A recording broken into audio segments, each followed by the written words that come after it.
folks, my name is Jürgen, aka Night I'm proud of it, and Destiny has brought you to my channel today to have a look at a couple of methods to check if your Sorcery TCG cards are real or not.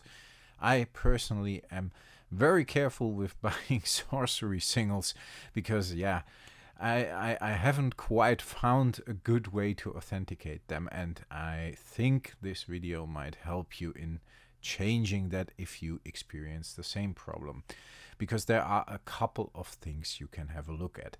I made a video about this before. I'm going to link to that video at the end of this video, so if you want to have a more detailed view of everything, you can check that video as well if you want to continue watching. But first of all, on the left here we got a couple of alpha cards, 5, I just chose 5, and on the right we got a couple of beta cards, the corresponding beta cards. And the first thing you can do is weigh the cards. I tried that before. We have a weight of around 1.7 grams per card, and it can differ between 1.68 up to 1.74, and the foils are a little more heavy. They are around 1.8 grams, so about 0.10 grams heavier. I hope I say this correctly, but that goes for sides, that goes for spell cards, and most of them are around 1.72 grams. At least that's what I experienced. Side cards often tend to be a little heavier, sometimes even a little bigger, but that's a thing I personally experienced. So if we take the Alpha Apprentice Wizard here at 1.69 grams, and we look at the Beta Apprentice Wizard, exactly the same weight. That's coincidence, of course, because it can differ a few 0 point something grams, but yeah, this one, for example, is 1.7 grams, and the Man of Lang, we can check those as well. I will, by the way, put timestamps in the video. 1.73, so roughly what we would expect. If you have alpha or a beta card, which is between 1.68 up to 1.74 grams, then yeah, there's a good chance that is the weight you would expect. I put timestamps in the video in which I distinguish between the different checking methods here. Critical strike as well. Same, roughly what you would expect, which is nice. I think we're gonna check out 4 or 5 different ways of trying to authenticate the cards, and that should give you a good basis when you have a look at certain cards. What I also check is the color, and it seems that the beta often is of lighter color, a bit more grayish. It's difficult to say and difficult to see with the yellow card here, but let me show you the critical strike, and then the thing, look at this alpha critical strike, very brightly printed. Look at the beta, and especially look at the colors and the shield. It's a lot more grayish. So if you put the alpha in between the betas, you can distinguish the alpha easily without looking at the alpha symbol at the bottom, of course, because you got the alpha and the beta symbol at the bottom as well. If you look at the rest of the card, the green, for example, have a look at the side below the cape. Yeah, it's clearly a bit more vibrant. And if you look at the card overall, the beta cards are, yeah, slightly less vibrant and a bit more gray. So that's another thing. You shouldn't be too concerned about that.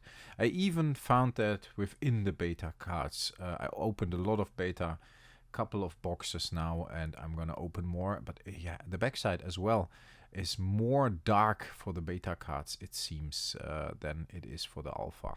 But I found that even within the beta set, there is color difference of the same card.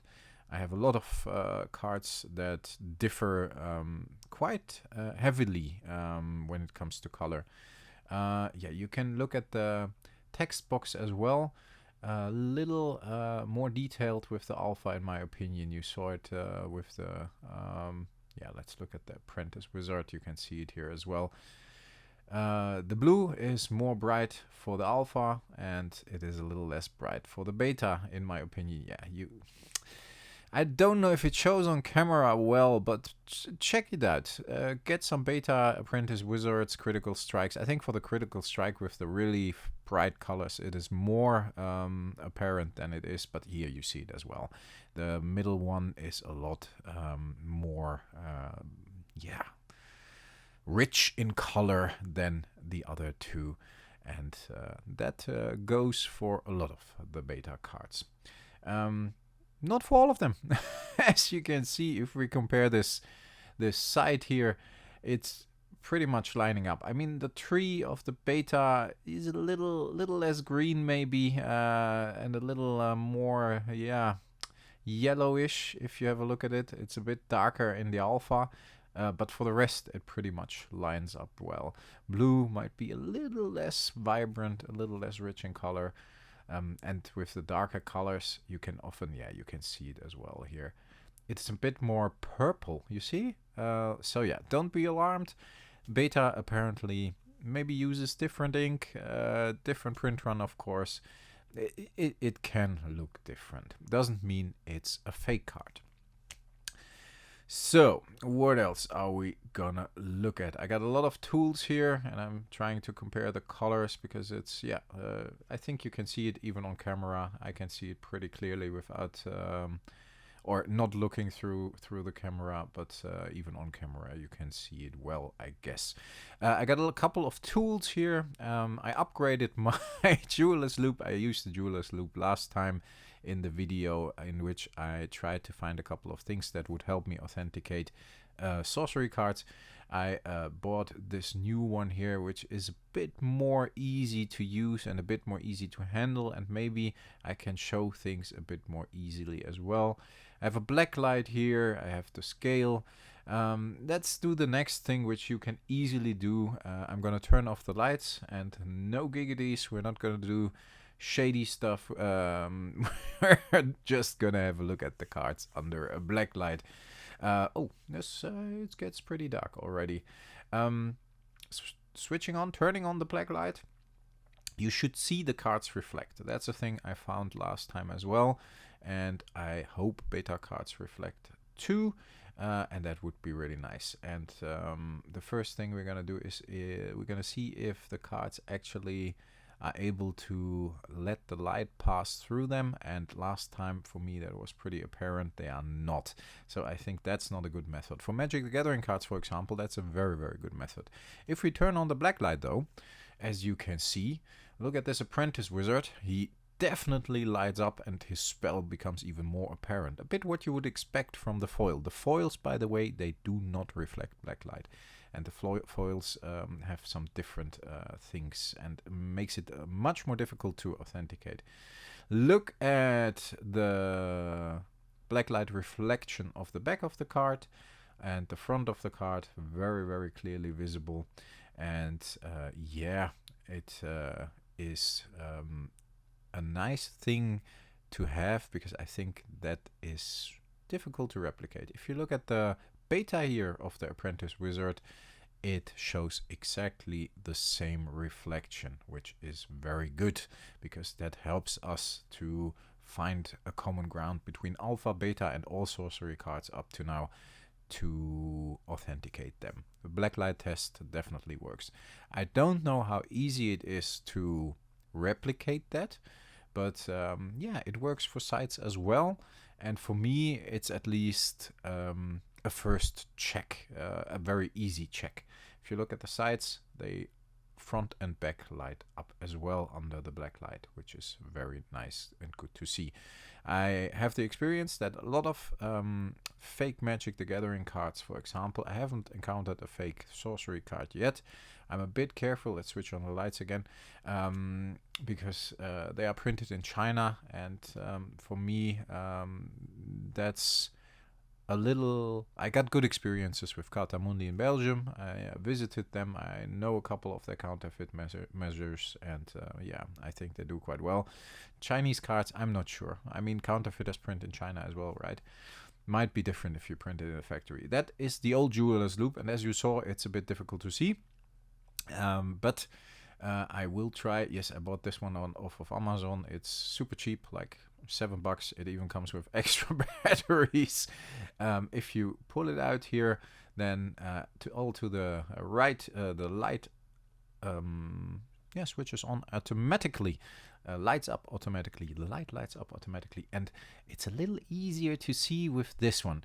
You can have a look at the print pattern of the alpha. I found it to be, once you have a look at it, at a couple of cards, yeah, that's a bit difficult to see. You would have to get even closer and closer. Yeah, you can see it a bit. Let's see if we can look at it with the letters. Sorry for the blurry vision sometimes, but yeah, you see it next to the letters as well.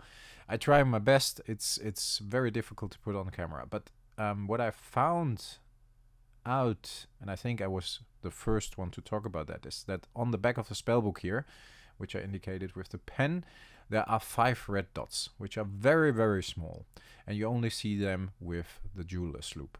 And those 5 dots, yeah, are on all cards, and you see a couple of them here. I will try to put a picture of a good shot, a good still up, so you can see it more clearly. At least you see 4 here, and the one to the top left you can see a little bit. It's the smallest one. Yes, now you could see it. Pause it, have a look at it, or have a look at the picture I put up on here as well, because I could replicate it and I could have a look at it.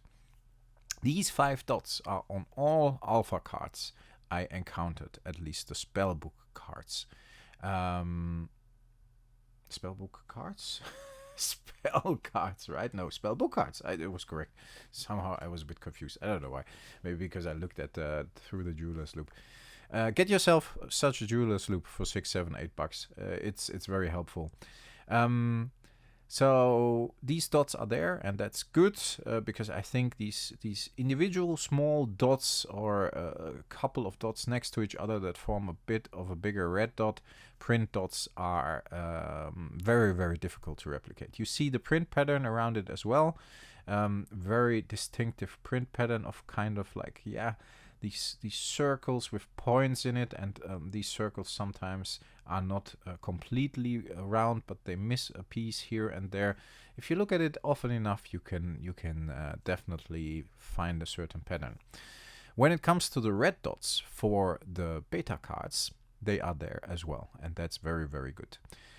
You can see it here. I will try to get it into the picture even better, but it's the same way of printing here. Overall, though, yeah, you see at least 3, 4 here, and the 5th one. Yes, you can see that. Now you see all 5 of them very nicely. Oh yeah, there it was gone. There it was gone already. But if you pause it at the right point, it's even very sharp, and I'm happy with that because it's not that easy to see. The locations. Look at the compass here. You can have a look at all of the backside of the sites. Atlas cards, doesn't matter how you want to call them, and you find some stuff, but very easy and very distinctive point is that compass. And what I found, because I didn't have a look at the sites in the first video, what I found is that I call it pizza, like a pizza slice. You have a couple of slices of pizza still left on the dish, like between let's say 4 o'clock and 5:45 there's a bigger red pizza slice. Between 7 and 8 there's a bigger red pizza slice. At 12:30 and at 1 there's a very thin pizza slice left, or just a line. These things are probably very difficult to replicate as well, and you have that on the alpha, and as you can see here, you have it on the beta as well. You see those pizza slices between 7 and 8 and 4 to 5:45, and there's a bigger line at 12:30 and 1. These things, again, I guess are pretty difficult to replicate. So yeah, that might be a good indication for a real card if those things are in place. Let's see if we can get a little closer with the red dots again. Yes, there they are. General print pattern, alpha, beta, and that is very difficult to put on camera. I think I would need a different setup than just a jeweler's loop. I would need something to film very high resolution, which I don't have. But you can see it under the jeweler's loop. I just can't film it under the jeweler's loop. The beta seems to have a different print pattern than the alpha. You can use a microscope as well, this little thing, but that is difficult to put on camera too.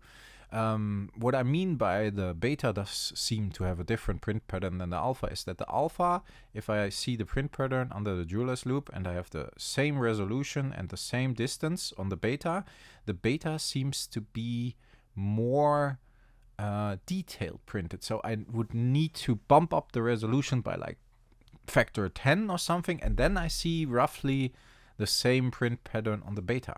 So maybe they like turned up the how do you call this? Like, yeah, like if it's the beta, it's like if alpha is printed in 720p and the beta in 1080p. You know what I mean? So it seems like it's more detailed. It looks more or less like the same print pattern, but more detailed, more smaller, higher quality. And that was interesting to see as well. Folks, I'm going to leave it to this. I'm going to link to the other video as well. Check that out if you're interested in these things, in authenticating your sorcery cards.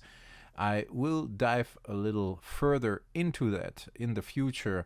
I don't see a lot about that. Let me know if you found another channel that has a look at this and tries to find methods for people out there to buy singles safely. I would happily exchange thoughts with them, and I would like to hear your thoughts in the comments as well. What do you do to check your sorcery cards? I personally, I just buy sealed product, and for me that works up to now. Yeah, I wouldn't be that comfortable yet, but if I would buy singles, then I would at least try those methods I just showed you and try to check them. So now I have to catch my breath, folks. That was like a 17.5-minute ramble. Okay, good. Check out the other video as well. Let me know what you think about this video. I would very much appreciate it.